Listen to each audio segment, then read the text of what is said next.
Jumat 27 September 2024, Partai Aceh melaporkan Komisi Independen Pemilihan atau KIP Aceh ke Panitia Pengawas Pemilihan atau Panwasli Aceh.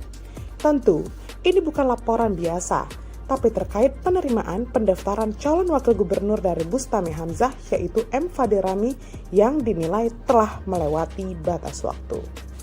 Laporan tersebut telah diregister dalam tanda terima laporan Panwasli nomor 03-P-Prof/01.00/9/2024.